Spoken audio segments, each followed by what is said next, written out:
Hi! Last లెక్చర్‌లో WordPress dashboard ఎలా ఉందో చూసాము. ఈ లెక్చర్‌లో వర్డ్‌ప్రెస్ సంబంధించినటువంటి సెట్టింగ్స్ ఎలా చేంజ్ చేసుకోవాలో చూద్దాం. నేను విజయ్ కుమార్. మీరు చూస్తున్నది దాసరథి లెర్నింగ్స్.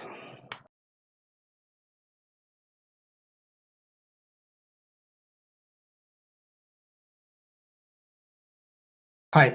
లాస్ట్ లెక్చర్‌లో మనం వర్డ్‌ప్రెస్ సంబంధించినటువంటి డాష్‌బోర్డ్ ఎలా ఉంటుందో చూసాము. సో, ఈ లెక్చర్‌లో వర్డ్‌ప్రెస్ సంబంధించినటువంటి సెట్టింగ్స్ మనం ఏవైనా చేంజ్ చేయాల్సినవి ఉన్నాయా? అవి చేంజ్ చేయడం వల్ల ఏమేమి జరుగుతాయో చూద్దాము. సో, ఫస్ట్ నేను నా లాగిన్ అవుతున్నాను నా వెబ్‌సైట్‌లోకి. ఓకే. లాగిన్.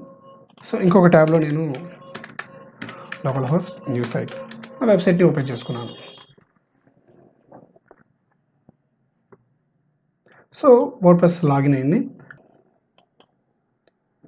సెట్టింగ్స్పై క్లిక్ చేసిన తర్వాత మనకి ఇక్కడ సైట్ టైటిల్ అని వస్తుంది. సో ఈ సైట్ టైటిల్ ఏంటంటే ఇక్కడ మనకి కనిపించేటువంటి వెబ్సైట్ యొక్క నేమ్ అనమాట. సో ఈ వెబ్సైట్ నేమ్ కానీ లేకపోతే ట్యాగ్ లైన్ ఇలాంటివన్నీ కూడా మనం ఇక్కడ చేంజ్ చేసుకోవడానికి పాసిబిలిటీ ఉంటుంది. మనం లోకల్ అంటే మనం పర్సనల్ వెబ్సైట్లో మనం దీన్ని క్రియేట్ చేస్తున్నాం కాబట్టి ఇక్కడ మనకి ఈ టైప్ ఆఫ్ అడ్రస్ అనేది వస్తుంది. సో తర్వాత ఇక్కడ mail ID, next membership anyone can register ఇలాంటివన్నీ చూసుకోవచ్చు. సో ఫస్ట్ నేను నా వెబ్సైట్ నేమ్ నుంచి మొదలు పెడుతున్నాను. సో ఇక్కడ నేను Dasarathi learnings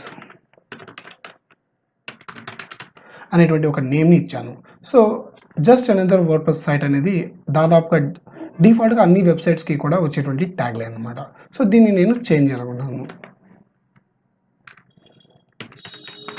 learn and earn అనేది నా వెబ్సైట్ యొక్క ట్యాగ్ లైన్ కింద పెట్టుకుంటున్నాను.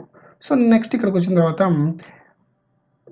ఇక్కడ టైమ్ జోన్ అనేది మనం చేంజ్ చేసుకోవాలి. ఎందుకంటే మనం బ్లాగ్ పోస్టులు అలాంటివి మనం షెడ్యూల్ చేసుకున్నప్పుడు ఈ టైమ్ జోన్ని బేస్ చేసుకొని మనకి అవి పోస్ట్ అవ్వడం జరుగుతుంది. సో ఇక్కడ మీరు చూసినట్లయితే యూటీసీ ప్లస్ 5:30 అనేది మన యొక్క టైమ్ జోన్.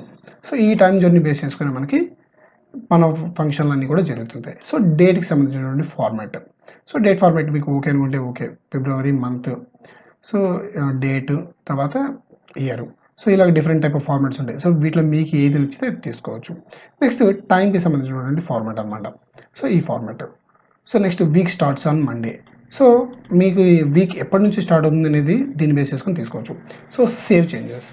నేను సేవ్ చేసిన తర్వాత ఒకసారి ఈ వెబ్సైట్లోకి వెళ్ళి రీఫ్రెష్ కనుక చేసినట్లయితే ఆటోమేటిక్గా నాకు నా వెబ్సైట్ యొక్క నేమ్ అండ్ ట్యాగ్ లైన్ అనేవి చేంజ్ అయిపోయినాయి. Next writing. సో ఈ రైటింగ్లో మనం ప్రాబబ్లీ మనం ఏం చేంజ్ చేయాల్సిన అవసరం ఉండదు. సో డిఫాల్ట్గా వీటిని ఇలాగే వదిలేయచ్చు.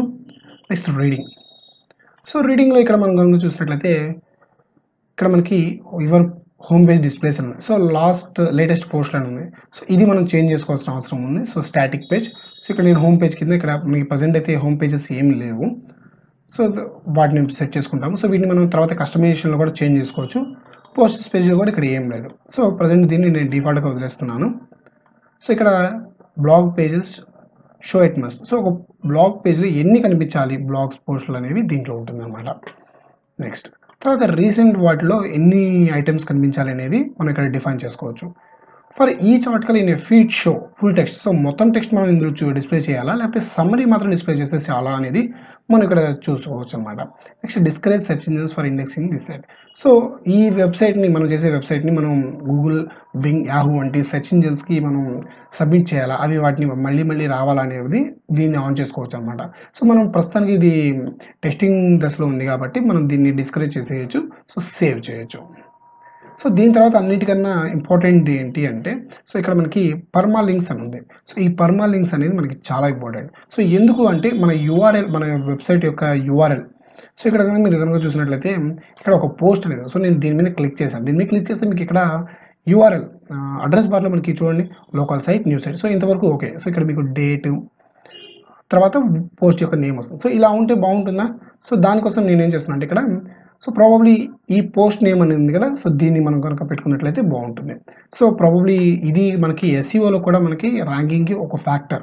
సో మన యొక్క వెబ్సైట్ నేమ్ ఈ విధంగా కనుక మన యొక్క పోస్ట్ యొక్క నేమ్ ఈ విధంగా కనుక ఉన్నట్లయితే త్వరగా ఇండెక్స్ అవ్వడానికి పాసిబిలిటీ ఉంటుంది. సో నేను పోస్ట్ నేమ్ అని పెట్టుకున్నాను.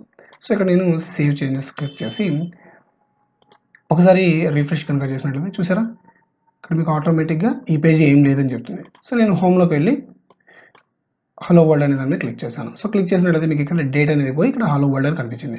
సో దీనివల్ల ఏమవుతుందంటే మనకి త్వరగా మనకి పేజెస్ అనేవి ర్యాంకింగ్ అవడానికి పాసిబిలిటీ ఉంటుంది. సో ఈ పర్మాలింక్ సెట్టింగ్ అనేది ప్రతి ఒక్కళ్ళు కూడా చేంజ్ చేసుకోవాలి. మీరు కనుక ఏమైనా బ్లాగ్స్ అలాంటివి ఏమైనా చూసినట్లయితే కంపల్సరీగా ఇలాగే ఉంటాయి. సో దాదాపుగా సో ఇవి పర్మాలింక్స్ సంబంధించి.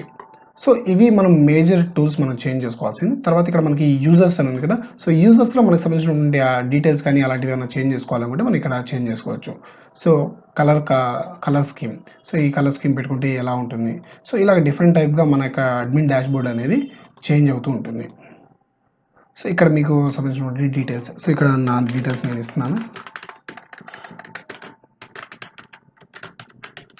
సో ఇక్కడ అడ్మిన్ అని ఇవ్వాలా లేకపోతే దేంతో ఇవ్వాలి. సో తర్వాత ఇక్కడ మనం చేసే పోస్ట్ అనేవి ఎలాగా కనబడాలి అనే దానికోసం ఇదనమాట. సో ఇక్కడ మీకు విజయ్ కుమార్ అని కనిపించాలా లేకపోతే ఏ అని కనిపించాలా, విజయ్ కుమార్ ఏ అని, అంటే మీరు ఇచ్చినటువంటి ఫస్ట్ అండ్ లాస్ట్ నేమ్స్ని బేస్ చేసుకొని మీకు ఇది కనిపిస్తుంది అనమాట.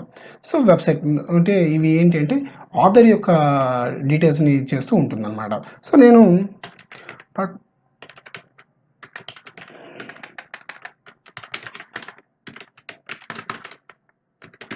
సో నేను ఈ విధంగా నాకు వెబ్సైట్ నేమ్ ఇస్తాను. సో ఇక్కడ మీకు సంబంధించిన ఇన్ఫర్మేషన్ అలాంటివి బయోగ్రఫికల్ ఇన్ఫో లాంటివి, తర్వాత ఇలాంటివన్నీ కూడా మీరు ఇన్సర్ట్ చేసుకోవచ్చు.